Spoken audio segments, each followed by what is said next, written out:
하나님의 말씀 히브리서 11장 13절에서 16절까지 하나님의 말씀 받들어 있습니다. 교독하겠습니다. 이 사람들은 다 믿음을 따라 죽었으며 약속을 받지 못하였을 때 그것들을 멀리서 보고 환영하며 또 땅에서는 외국인과 나그네임을 증언하였으니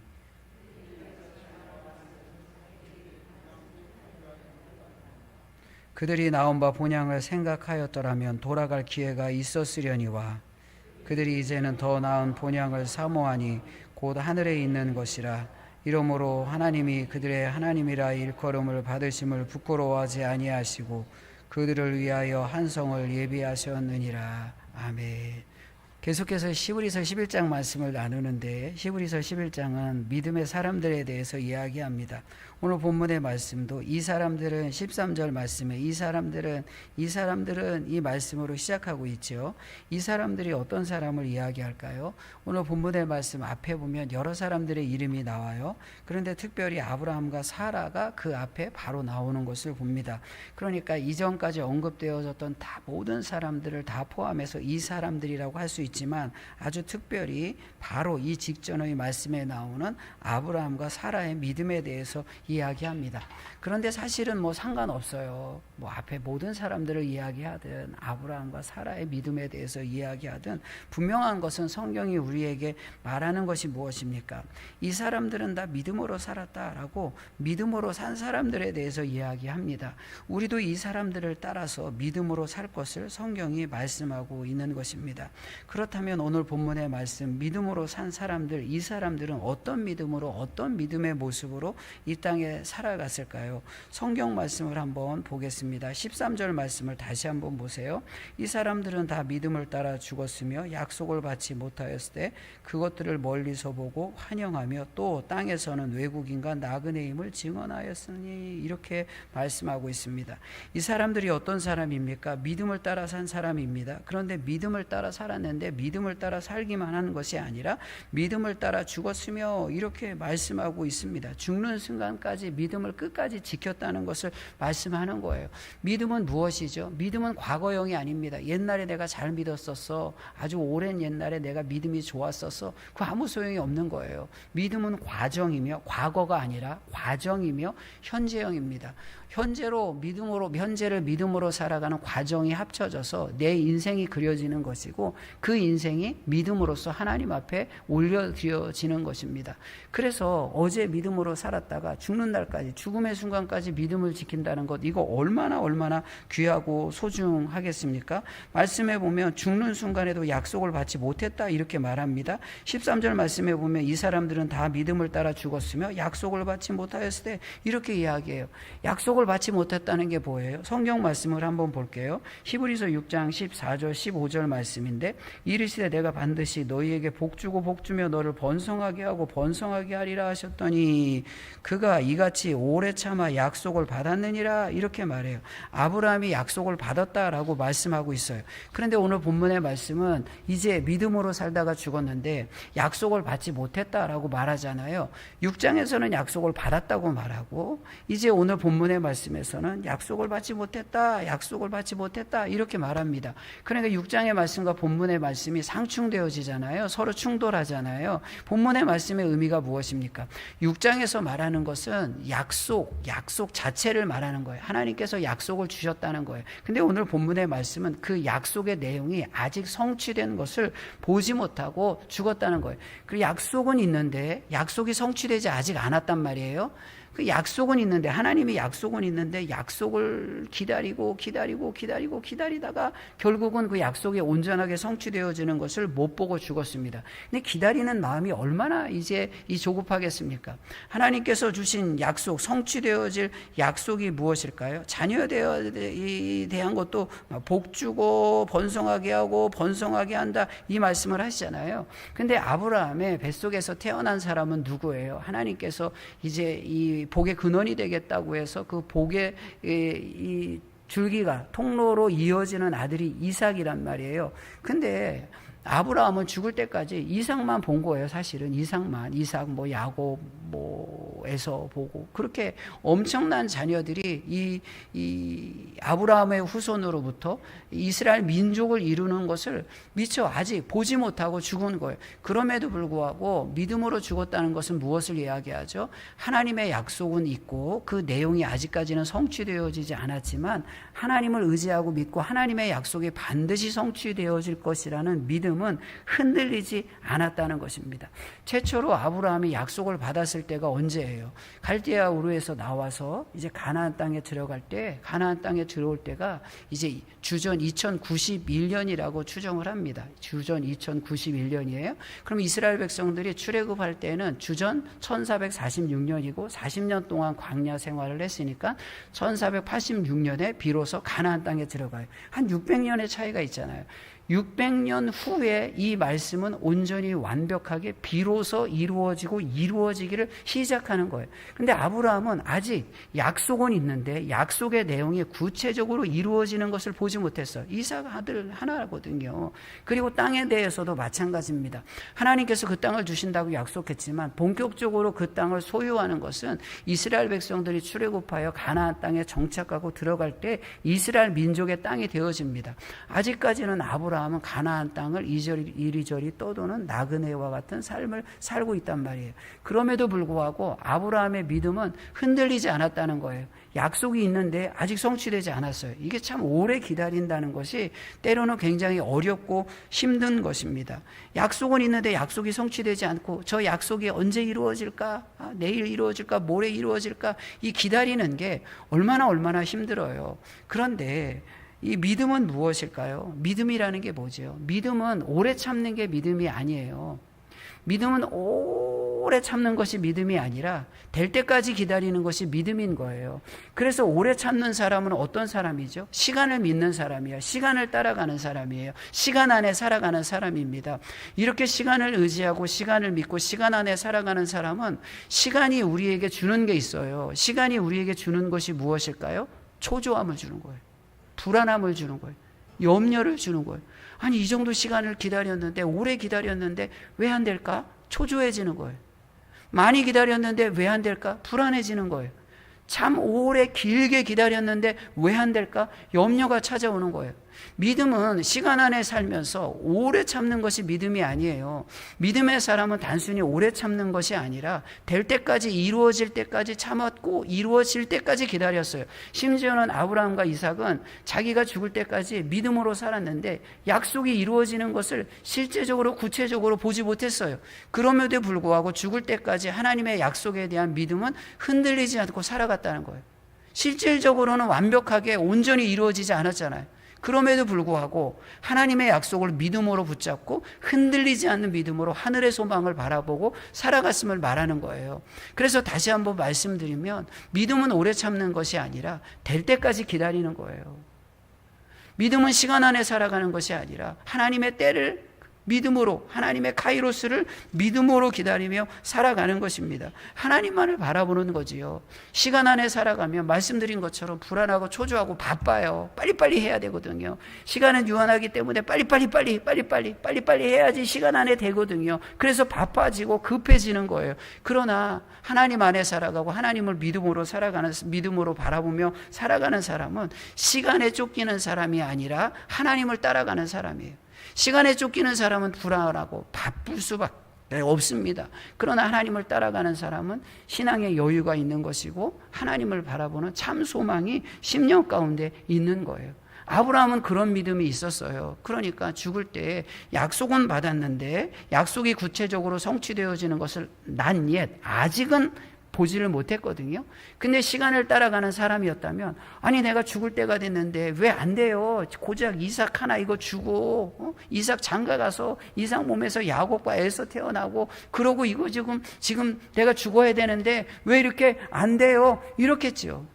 시간을 따라갔다면 그랬단 말이에요. 시간을 따라갔다면 바빠지는 거예요. 야, 장가, 우리 장가 안 가는 자식들 있잖아요. 빨리 장가 가고 애도 낳고 그래서 해야 되잖아요. 바빠지는 거예요. 급해지는 거예요. 그러나 아브라함은 이렇게 시간에 쫓기는 사람이 아니라 하나님을 따라가는 사람이었음을 말하는 거예요.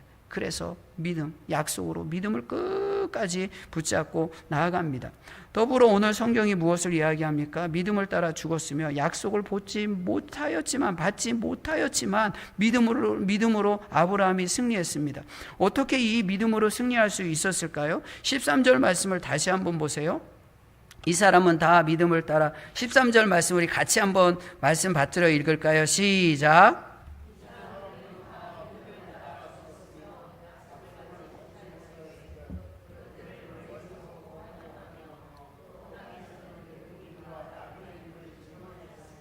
약속을 받지 못했지만 죽을 때까지 믿음으로 살았단 말이에요. 이유가 무엇이죠? 오늘 성경에서 설명하고 있습니다. 그것들을 13절 말씀에 나오잖아요. 그것들을 멀리서 바라보고 환영하며 이렇게 말합니다. 그것들을 멀리서 바라보고 환영했다. 그것을 멀리서 바라보는 거예요. 멀리서 바라본다는 것은 공간의 의미가 아니라 시간의 의미입니다. 아주 종말론적인 거죠. 긴 거죠. 아주 멀리 있는 거죠.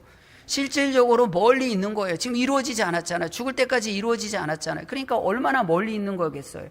근데 멀리 있는 것을 멀리 있는 것으로만 여기지 않습니다. 성경에 말하죠. 그것을 멀리서 보고 환영하며 이렇게 말해요. 환영한다는 말의 의미가 무엇일까요? 환영한다는 것은 성경에 그냥 인사하는 거예요. 문안하는 거예요. 그런 표현으로 성경에 참 많이 나오는 단어거든요. 근데 이 말의 뜻은 이제 가슴에 품는 거예요. 가슴에 안는 거예요. 환영한다는 것은. 그러니까 오늘 본문의 말씀에 환영한다는 것은 어떻게 이해할 수가 있어요? 멀리 있잖아요. 하나님의 약속이 멀리 보여요. 시간적으로 멀리 보이는 거예요. 시간적으로 멀리 보이는데 멀리 보이는 그 약속을 어떻게 환영했다는 것은 가까이 내 가슴에 품고 있다는 거예요. 너무 멀어서 안 보여요. 언제 올지 알 수가 없어요. 그러나 이 종말론적으로 반드시 된다.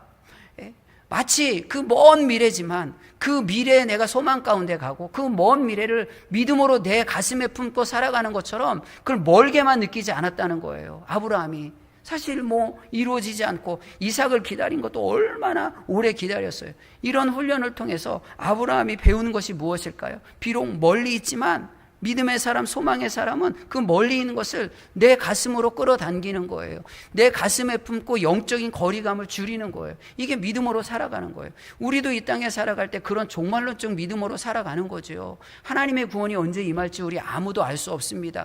그 날이 멀리 있을지 우리가 생각하는 것보다 더 멀리 있을지 그 시간은 아무도 모르는 거예요. 그리고 여러분들이 품고 기도하는 것도 언제 이루어질지 아무도 모르는 거예요. 그러나 오늘 성경에서 이야기하는 것처럼 환영했다는 말처럼 어떻게 해요? 그 시간이 멀리 있는 것처럼 느껴지지만 환영하는 거예요. 지금 당장 내 가슴에 품고 지금 내 삶의 자리와 내 시간 안에 있는 것처럼 가슴에 품고 살아가는 거예요. 이게 소망이고 믿음인 거죠. 이렇게 가슴에 품고 소망과 믿음으로 살아가니까 시간에 쫓기지 아니하고 하나님의 때를 따라 살아가는 믿음의 사람으로 승리한 것입니다. 우리 가슴에 무엇이 있어요? 우리 가슴에 이제 종말을 내 가슴으로 끌어안고 나는 그 종말을 향해서 뛰어가는 그런 믿음이 있어야 돼요. 우리의 삶의 현장에서 이 말씀을 적용한다면 이 종말이라는 것, 구원이 성취되어지는, 최종적으로 구원이 성취되어지는 그날을 우리가 아무도 몰라요. 그런데 그 날을 가슴에 가까이 품는 거예요.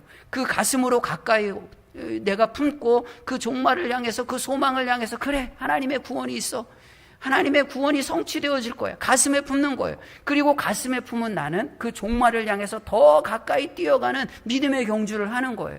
이것이 가슴에 품는 거예요. 환영하는 거예요. 우리가 이 하나님의 약속을 가슴에 품어야 돼요. 비록 멀리 보일지라도, 희미할지라도, 잘 안 보일지라도 가슴에 품고 살아가는 거예요. 아브라함의 믿음이 이런 믿음이었어요. 그래서 약속은 있고 약속의 내용은 실제적으로 성취되어지지 않았지만 끝까지 믿음이 흔들리지 않았어요. 죽을 때까지 믿음이 흔들리지 않았고, 믿음은 아브라함에게 있어서 늘 현재의 영이었고 변하지 않는 한결같은 과정으로 그 인생을 차곡차곡 채워 나가는 것이 되었습니다. 우리의 영적 거리감을 줄여야 돼요. 내 가슴에 그 종말을, 미래를, 하나님의 약속을 가슴에 품는 영적 거리감을 줄여야 하는 것입니다. 그러면서 고백합니다. 13절 말씀을 다시 한번 보세요. 이 사람들은 다 믿음을 따라 죽었으며 약속을 받지 못하였으되 그것들을 멀리서 보고 환영하며 가슴에 품고, 또 가슴에 품는 사람은 이 땅에서 어떻게 살아가는지 이어지는 말씀에서 설명하잖아요. 또 땅에서는 외국인과 나그네임을 증언하였으니, 이렇게 말해요. 하늘의 소망을 가슴에 품을 때 땅에서는 어떻게 살아가는지 삶의 자세를 말합니다. 나그네와 외국인과 나그네임을 증언하였다, 시인했다. 내가 나그네입니다, 내가 외국인입니다, 그렇게 시인하며 살아갔다는 거예요. 아브라함은 실제적으로 그런 삶을 살았지요. 창세기 23장 4절 말씀에 보면 나는 당신들 중에 나그네요 거류하는 자이니 당신들 중에서 내게 배장할 소유주를 주어, 이렇게 이야기합니다.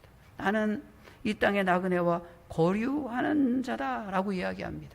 난 나그네다, 그런 고백을 하는 거예요. 우리가 하늘을 가슴에, 천국을 가슴에 가까이 품고 살아가는 사람들은 이 땅의 삶이 어때야 된다는 것을 말하는 거예요. 나그네처럼 살아가는 거예요. 순례자처럼 살아가는 거예요. 여기에 거류하지만 거주민이 아닌 거예요. 거류하는 사람은 어떤 사람이에요? 거류하는 사람은 임시로 살아가는 거예요. 거주하는 사람은 영주하는 거예요. 영원히 살아가는 거예요. 외국인과 나그네란 고백은 무엇입니까? 이 땅에서 우리가 단순히 거류하는 것이지 이 땅에 영원히 살아가는 것 아닙니다. 그런 고백으로 살아갔다는 거예요. 그래서 오늘 본문의 말씀에 땅이라는 말, 땅에서 살아갔다, 땅에서 외국인과 나그네로 살아갔다, 이런 말을 하잖아요. 근데 땅이란, 땅에서라는 말을 쓸 때 이 앞에 붙는 이 헬라의 전치사가 땅 위에서, 땅 표면 위에서, 그런 의미를 이렇게 우리에게 알리는 그런 단어를 쓰고 있어요. 땅 표면에서, 땅에서. 이 땅이라는 것은 우리가 들어가야 될 영원한 본향, 하나님의 나라, 천국, 하늘과는 반대되는 개념이잖아요. 근데 성경 말씀을 한번 볼게요. 마태복음 6장 19절 20절 말씀을 먼저 제가 읽습니다. 너희를 위하여 보물을 땅에 쌓아두지 말라. 거기는 좀과 동록이 해하여 도둑이 구멍을 뚫고 도둑질 하느니라. 20절 말씀입니다. 오직 너희를 위하여 보물을 하늘에 쌓아두라. 거기는 좀이나 동록이 해하지 못하며 도둑이 구멍을 뚫지도 못하고 도둑질도 못하느니라, 이렇게 이야기합니다. 근데 하늘과 땅을 비교하는데, 땅을 이야기할 때는 땅은 그냥 땅 위야. 여기 땅 위에 있는 거예요. 우리가 땅에 살아갈 때는 땅의 위에, 표면 위에 살아가는 거예요. 근데 하늘을 이야기할 때는, 하늘이란 말을 설명할 때 앞에 붙는 전치사가 있거든요. 그거는 뭐뭐 안에란 뜻이에요. 뭐뭐 안에. 그러니까 이제 나그네와 외국인으로 살아갈 때 우리는 그냥 땅 위에 걸쳐서 거류민으로 잠시 거주하며, 그냥 임시 거주하며 살아가는데, 우리가 들어갈 하나님의 나라는 그 안으로 우리가 깊숙이 들어갑니다. 그 하나님의 나라 안에 포함되어지고 하나님의 나라에 소속된 사람입니다 라는 것을 하늘이라는 말과 땅이라는 단어의 대조를 통해서 우리에게 계속해서 보여주는 거예요. 성경 말씀을 한번 또 볼게요. 마태복음 16장 19절 말씀인데, 내가 천국 열쇠를 내게 주리니 내가 땅에서 무엇이든지 매면 하늘에서도 매일 것이요 내가 땅에서 무엇이든지 풀면 하늘에서도 풀리. 이 말도 똑같아요. 땅 위에서 너희들이 살아갈 때 이제 너희들가 풀고 묶으면 하늘 안에서도 이렇게 대조해서 계속해서 땅과 하늘을 이야기하면서 너희들은 하늘 안에, 그냥 하늘의 표면에 있는 존재가 아니라 하늘 안으로 깊숙이 들어갑니다. 하늘 안 깊숙이 포함되어지고 소속되어지고 거기에서 영주하는 사람인 것을 강조해서 우리에게 이야기하는 거예요. 우리가 그렇게 살아가요. 하늘의 소망이 우리 안에 있어야 됩니다. 우리는 땅에서는 그냥 땅 위에 거류하는 사람이라고요. 그냥 이곳에서 나그네처럼 살아가는 거예요. 외국인처럼 살아가다가 우리의 본향을 향해서 영원히 들어가야 됩니다. 어떻게 해요? 성경 말씀 이제 이어지는 14절 말씀을 한번 보세요. 14절 말씀을 같이 한번 읽습니다. 시작. 그들이 이같이 말하는 것은 자기들이 본향을 찾는 자임을 나타냄이라. 자기가 나그네와 외국인으로 고백하면서 살아가거든요. 근데 외국인과 나그네로 고백하며 살아가는 이유가 뭐냐? 왜 그렇게 살았느냐? 그것을 말하죠. 자기들이 본향을 찾는 자임을 나타냄이라. 이렇게 말해요. 우리에게는 본향이 따로 있어요. 나는 여기는 나그네로 살고 외국인으로 살고 우리의 본향은 따로 있습니다. 영원한 하나님의 나라가 우리의 본향입니다. 이것을 나타냈다는 거예요. 드러냈다는 것입니다. 우리가 이 땅에 살아갈 때 어떻게 살아가야 돼요? 이곳이 본향처럼 살아가는 것이 아니라 하나님의 나라가 우리의 본향인 것을 고백하며 살아가는 거예요. 그러니까 다른 사람들과 구별된 삶을 살아가죠. 땅이 본향이라고 생각하는 사람은 이 땅이 소망이에요. 이 땅이 전부입니다. 그러니까 이 땅에 땅을 늘리고 재물을 늘리고 이 땅에 무엇인가 깊은 뿌리를 내리고 깃발을 꽂으며 내 땅이야, 내 것이야, 내 것이라 소유하고 주장하고 독점하려고 하잖아요. 근데 우리는 여기가 진짜가 아니거든요. 우리의 진짜는 하늘이거든요. 하나님께서 우리를 위해서 예비하신 천국의 집이 있단 말이에요. 그 진짜 그 영광을 보는 사람은 땅의 것이 얼마나 하찮겠어요. 그러니까 여기에 깃발을 꽂는 게 아니에요. 독점하고 소유하면서 내 땅을 늘리는 것이 아니에요. 지금 아브라함과 사라가 그렇게 살아갔음을 말하는 거예요. 그래서 본향을 찾는 자임을 나타내미라 이렇게 말합니다. 우리가 이 땅에 살아갈 때도 어떻게 살아가야 돼요? 본향을 찾는 자로서 그것을 드러내고 나타내야 돼요. 세상 사람들 같이 똑같이 욕심내고 땅에 깃발 꽂고 땅의 것을 위해서 그냥 갈망하고 그렇게 살아가면 그게 나그네와 순례자로 살아가는 게 아니죠. 본향을 찾는 사람처럼 살아가는 게 아니잖아요. 세상 사람들이 그런 모습을 보고 야 진짜 저 사람 그리스도인 맞아? 왜 이렇게 욕심을 내? 똑같이 우리하고 욕심이 똑같네. 그런 말 할 수도 있는 거잖아요. 그러니까 이 땅에 뿌리를 내리는 사람들과 다른 삶의 모습을 보여주는 거예요. 본향을 찾는 자임을 나타내야 돼요. 천국이 우리의 진짜다. 이것을 보여주고 우리의 삶을 통해서 드러내야 되는 거예요. 이것이 아브라함과 사라의 삶이었고 오늘 말씀을 통해서 우리에게 하나님께서 요구하는 우리들의 삶의 모습입니다. 그렇다면 본향은 무엇일까요? 오늘 본문에서 이야기하는 본향은 두 가지 본향을 이야기해요. 나온 본향과 들어갈 본향에 대해서 이야기합니다. 나온 본향과 들어갈 본향에 대해서 이야기해요. 아브라함에게도 두 가지 본향이 있었어요. 나온 본향과 들어갈 본향을 이제 아브라함에게도 하나님이 이제 알려주셨어요. 그럼 나온 본향이 무엇이죠? 15절 말씀을 보세요. 제가 읽습니다. 그들이 나온 바 본향을 생각하였더라면 돌아갈 기회가 있었으려니와. 그들이 나온 바 본향, 나온 본향이 있어요. 그리고 16절 말씀에는 더 나은 본향에서 들어갈 본향에 대해서 16절 말씀은 이야기하는 거예요. 15절 말씀에 나온 바 본향, 이거는 아브라함의 육신의 고향이죠. 그 나온 바 본향을 생각하였더라면 돌아갈 기회가 있었으려니와. 그 원래 아비 친척집이 있는 곳 갈대아우로 우상을 숭배하는 땅으로 알려졌거든요. 거기에 돌아갈 수 있어요. 돌아갈 마음이 있으면 생각이 있으면 돌아갈 기회가 있었으려니와 이렇게 말해요. 근데 안 돌아갔다는 거예요. 생각하였더라면 이건 뭐냐면 기억에서 삭제됐다는 이야기가 아니라 거기에 가치를 두지 않았다는 거예요. 내가 다시는 내 원래 고향 우상을 숭배하던 땅 그곳에 돌아가지 않겠다 이렇게 말하는 거예요. 우리도 나온 본향이 있고 들어갈 본향이 있잖아요. 우리가 나온 곳은 어디입니까? 제약의 땅이죠. 이 땅에서 우리가 나왔단 말이에요. 제약의 땅에서 나왔단 말이에요. 나와서 지금 과정 가운데 있어요. 어디를 향해 들어가고 있어요? 더 나은 본향, 들어갈 본향, 천국의 본향을 향해 나아가는 거예요. 그래서 외국인과 나그네로 지금 가는 거예요. 우리는 여기서 나왔단 말이에요. 이 땅에서 나왔단 말이에요. 근데 나왔는데 여기가 좋사오니 여기에 깃발 꽂고 여기에 집 짓고 그럴 수 없단 말이에요. 나왔기 때문에 외국인과 나그네로 살면서 이제 들어가야 돼요. 우리가 들어갈 곳이 어딜까요? 천국, 하나님의 나라, 이것이 우리가 들어갈 본향입니다. 그래서 16절 말씀, 그들이 이제는 더 나은 본향을 사모하니, 이렇게 더 나은 본향을 사모하니, 나온 본향보다 더 좋은 본향이 있는 거예요. 육신의 고향보다 더 좋은 고향이 있어서 이제 육신의 고향은 생각도 안 하는 거예요. 그 제약의 땅은 생각지도 않고 하나님의 나라를 향해서 외국인과 나그네로 이제 순례의 길을 떠나며 하나님의 나라를 향해서 달려가고 있는 거예요. 더 나은 본향을 사모하니, 더 나은 본향이라, 이 말의 의미가 뭐죠? 더 낫다는 게 무엇이죠? 더 낫다는 것은 히브리서 말씀에서 예수님의 존재와 예수님의 행위를 다른 것과 비교해서 이야기할 때 쓰는 아주 독특한 표현이에요. 그래서 여기서 더 낫다는 것은 사실은 비교할 수 없다. 다른 세상의 것과는 전혀 비교의 대상이 아니다. 그런 의미로 강조해서 이야기하는 거예요. 우리가 들어갈 본향이 어떤 곳인지를 말씀하는 거예요. 비교할 수 없어요. 옛날 고향, 우리가 나온 고향, 제약된 이 세상과 하나님의 나라는 비교할 수 없어요. 그렇게 말하는 거예요. 그 본향, 더 좋은 본향을 해서 더 좋은 본향을 사모하는 거예요. 갈망하는 거예요. 가슴에 품는 거예요. 환영하는 거예요. 그러니까 이 땅에서 고달픈 나그네와 외국인으로 살아가지만 가는 거예요. 머물지 않고 멈추지 않고. 왜? 가슴에 품고 더 영적인 거리감을 줄이기 위해서 가슴에 품고 그 하나님의 나라를 향해서 순례의 길을 떠나는 거예요. 그 본향이 더 좋으니까. 우리가 무엇인가를 포기하는 것이 뭐라고 제가 말씀드렸죠. 포기는 뭐예요? 너무 아까운데 내려놓는 것이 아니라 내가 이제까지 들고 있는 것이 참 좋아 보였는데 영적인 눈이 열리고 보니까 내가 손에 들고 있는 것보다 하나님이 내게 주신 것이 더 좋은 거예요. 내가 이 땅에서 소망을 품고 잡고 있던 것보다 하나님께서 내게 영적인 눈을 열어주셔서 보여주고 내 손에 들려주시는 게 더 좋은 거예요.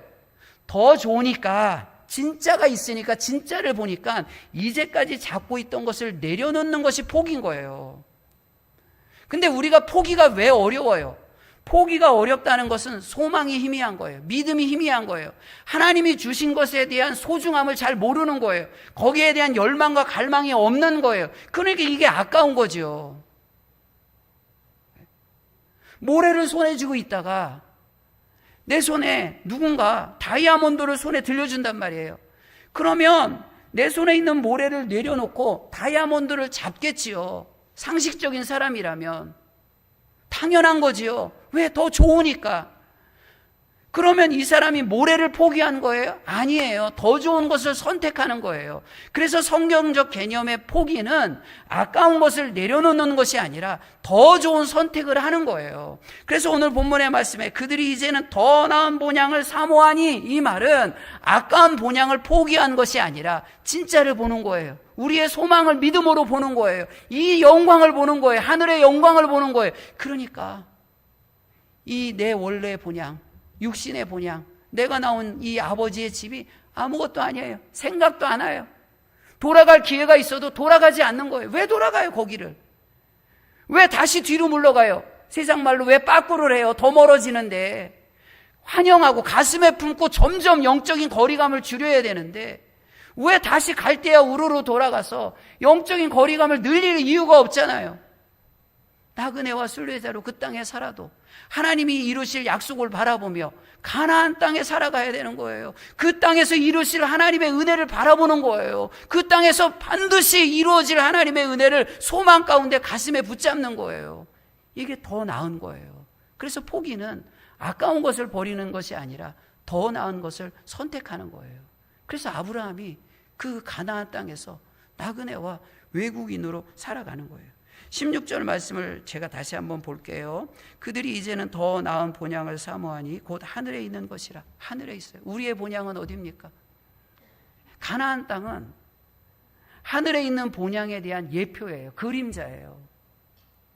아브라함과 사라 그리고 후손들에게 가나안 땅을 주시는 것은 우리에게 영원한 천국에 대한 예표인 거예요. 이제 우리의 가나안은 어디 있습니까? 우리의 본향은 어디 있습니까? 본향을 사모하니 곧 하늘에 있는 것이라. 이러므로 하나님이 그들의 하나님이라 일컬음을 받으심을 부끄러워하지 아니하시고 그들을 위하여 한 성을 예비하셨느니라. 하나님이 예비하신 하늘에 있는 우리의 본향, 이것이 우리가 들어가야 될 진짜 본향이 되어지는 거예요. 우리가 그 본향을 사모하며 영적 순례의 삶을 이 땅에 살아가야 하는 것입니다. 하늘이라는 게 뭐예요? 하늘은 단순히 물리적 공간이 아니라 그 영광과 하나님의 나라의 그 영광을 표현하는 또 다른 그런 단어예요.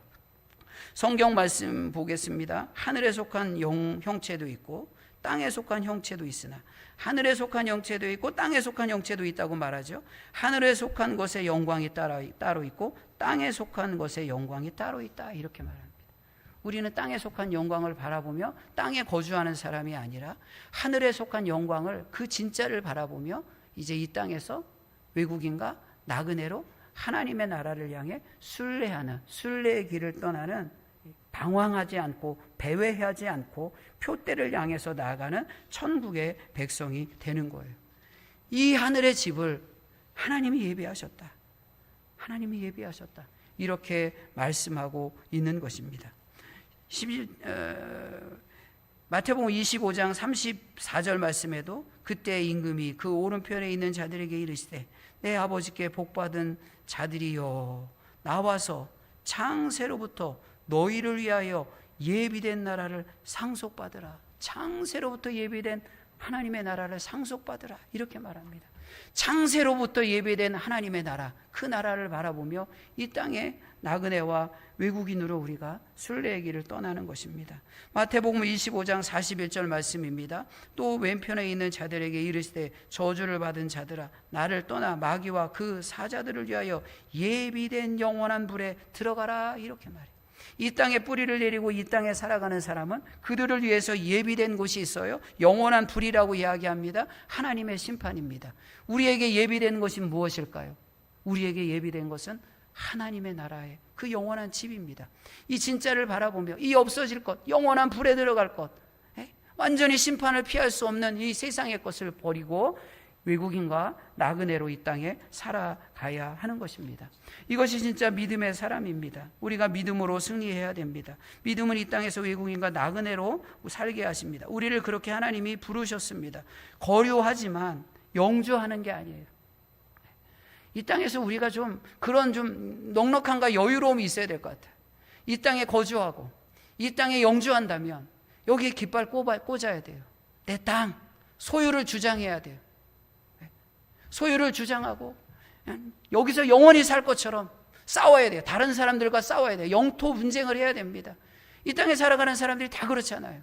그렇게 치열하게 싸워 내 땅을 늘려가야 되는 것이고 이 땅에서 내가 무엇인가를 소유해야 되는 거예요.